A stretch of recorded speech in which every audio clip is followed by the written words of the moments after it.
ये आकाशवाणी है। अब आप कनकलता से समाचार सुनिए।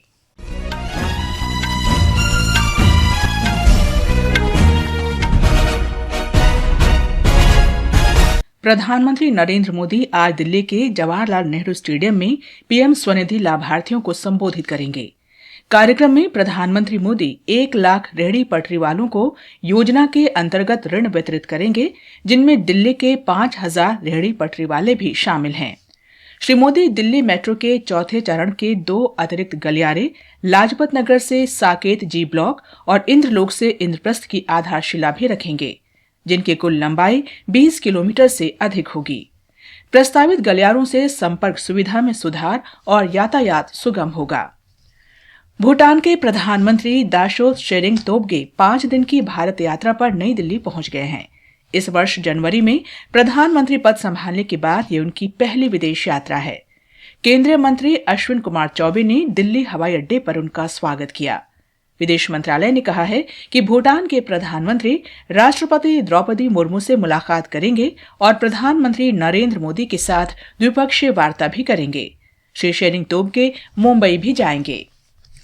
केंद्रीय गृह मंत्री अमित शाह ने दोहराया है कि नागरिकता संशोधन अधिनियम सीएए नागरिकता का अधिकार देने का कानून है।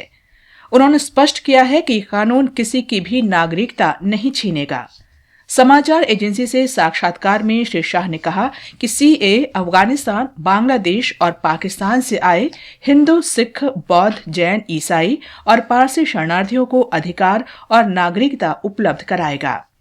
उन्होंने कहा कि नागरिकता संशोधन अधिनियम के प्रावधानों के तहत उन सभी के समान अधिकार होंगे, क्योंकि वे भी भारत के नागरिक होंगे।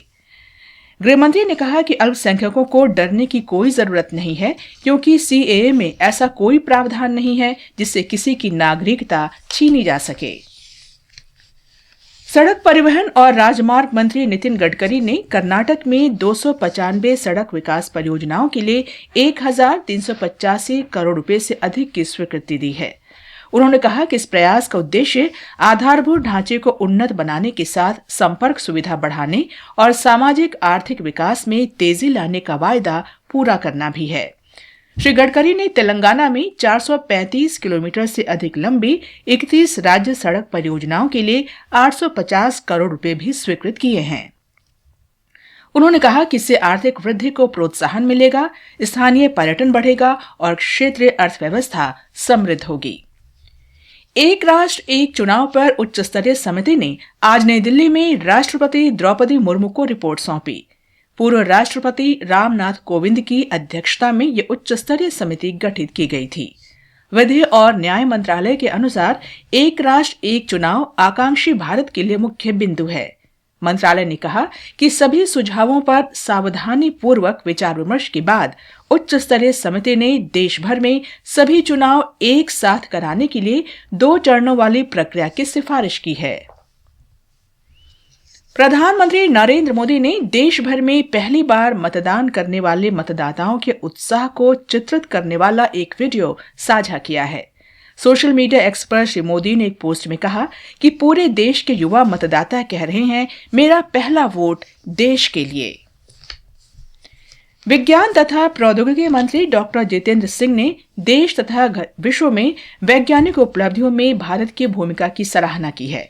नई दिल्ली में आत्मनिर्भर भारत के लिए विज्ञान प्रौद्योगिकी पैनोरामा के 1 दशक शीर्षक की रिपोर्ट जारी करते हुए डॉक्टर सिंह ने चंद्रयान और आदित्य L1 जैसी उपलब्धियों का उल्लेख करते हुए अंतरिक्ष अन्वेषण में भारत की क्षमता का उल्लेख किया। डॉक्टर सिंह ने भारत के गगनयान मिशन पर गर्व करते हुए कहा कि इस मिशन ने अंतरिक्ष अन्वेषण में देश की प्रसिद्धि और बढ़ाई है। सूचना और प्रसारण मंत्रालय ने अश्लील सामग्रियों वाले 18 OTT मंचों को ब्लॉक कर दिया है। इनमें dreams films, Hunter, hot shots, VIP, prime play और अनकट अड्डा शामिल हैं।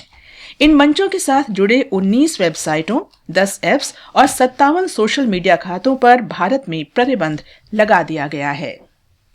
इसके साथ ही ये समाचार बुलेटिन समाप्त हुआ।